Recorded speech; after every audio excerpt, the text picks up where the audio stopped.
يا نبي سلام عليك يا رسول سلام عليك يا حبيب سلام عليك صلوات الله. سبسکرائب کیجئے ہمارے چینل اور دبائیے بیل کا آئیکن تاکہ آپ کو ریگولر نوٹیفیکیشن اپڈیٹس مل سکے. حضرت سیدنا حسن بصری رحمت اللہ علیہ کے دست مبارک پر ایک ایسے کفن چور نے توبہ کی جس نے تقریباً 2200 کفن چرائے تھے. حضرت حسن بصری رحمت اللہ علیہ کے دریافت کرنے پر اس نے 3 قبروں کے واقعات بیان کیے. ایک بار میں نے ایک قبر کھودی تو اس میں ایک دل ہلا دینے والا منظر دیکھا. کیا دیکھتا ہوں کہ مردے کا چہرہ سیاہ ہے، پاؤں میں آگ کی زنجیریں ہیں اور اس کے منہ سے خون اور پیپ جاری ہے. نیز اس قدر بدبو آ رہی ہے کہ دماغ پھٹا جا رہا ہے. یہ خوفناک منظر دیکھ کر میں ڈر کر بھاگنے ہی والا تھا کہ مردہ بول پڑا، کیوں بھاگتا ہے؟ اور سن کہ مجھے کس گناہ کی سزا مل رہی ہے. میں مردے کی پکار سن کر ٹھٹک کر کھڑا ہو گیا اور تمام ہمت اکٹھی کر کے قبر کے قریب گیا، اور جب اندر جھانک کر دیکھا تو عذاب کے فرشتے اس کی گردن میں آگ کی زنجیریں باندھے بیٹھے تھے. میں نے مردے سے پوچھا، تو کون ہے؟ اس نے جواب دیا، میں مسلمان ابن مسلمان ہوں، مگر افسوس میں شرابی اور زانی تھا اور اسی بدمستی کی حالت میں مرا اور عذاب میں گرفتار ہو گیا. ایک مرتبہ جب کفن چرانے کی غرض سے میں نے قبر کھودی تو ایک کالا مردہ زبان نکالے برہنہ کھڑا ہو گیا. اس کے چاروں طرف آگ لپک رہی تھی. فرشتے اس کے گلے میں زنجیریں باندھے کھڑے تھے. اس شخص نے مجھے دیکھتے ہی پکارا، بھائی میں سخت پیاسا ہوں، مجھے تھوڑا سا پانی پلا دو. فرشتوں نے مجھ سے کہا، خبردار اس بے نمازی کو پانی مت دینا.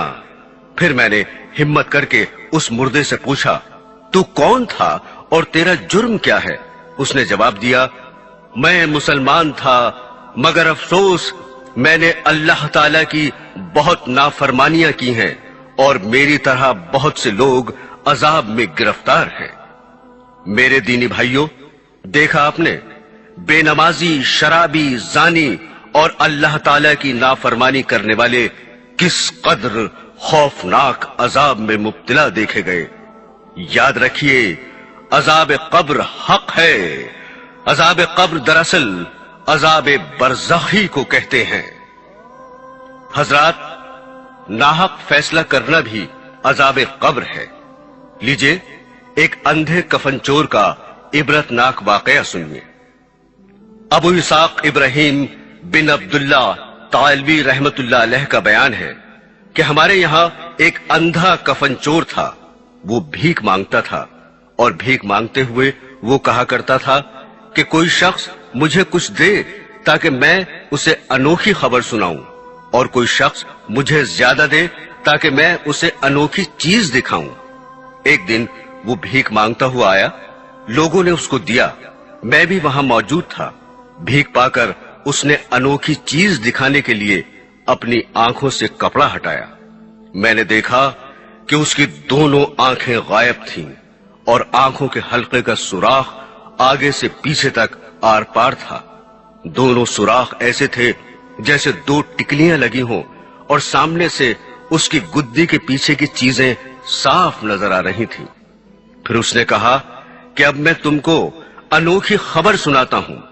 میں اپنے شہر کا کفن چور تھا اور میری کفن چوری اتنی مشہور ہو گئی کہ لوگ مجھ سے ڈرنے لگے اور میں کسی سے نہیں ڈرتا تھا.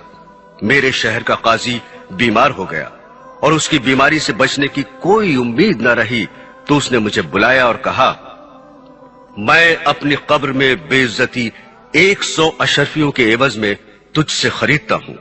یہ 100 اشرفیاں لے لے اور میری قبر سے کفن نہ چرانا. میں نے اشرفیاں لے لی اور چلا گیا. قاضی اس بیماری سے اچھا ہو گیا اور موت سے بچ گیا.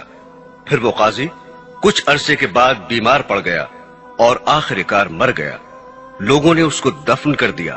میں نے سوچا کہ اس نے جو 100 اشرفیاں دی تھیں وہ پہلی بیماری کی تھی اور وہ اب تو دوسری بیماری میں مرا ہے، اس لیے میں نے اس کی قبر کھودی تاکہ اس کا کفن چرا لوں۔ قبر کھودنے پر میں نے عذاب کی آہٹ محسوس کی اور قاضی قبر میں پریشان حال تھا، اس کے بال بکھرے ہوئے تھے اور آنکھیں سرخ تھیں۔ یہ منظر دیکھ ہی رہا تھا کہ میرے دونوں گھٹنوں میں دھکا لگا اور پھر میری دونوں آنکھوں میں دو شدید انگلیوں کی ایسی ضرب لگی کہ آنکھیں آر پار ہو گئیں۔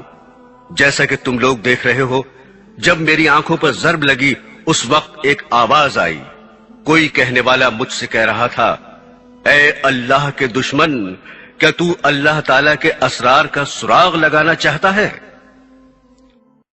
یا نبی سلام علیکہ، یا رسول سلام علیکہ، یا حبیب سلام علیکہ، صلوات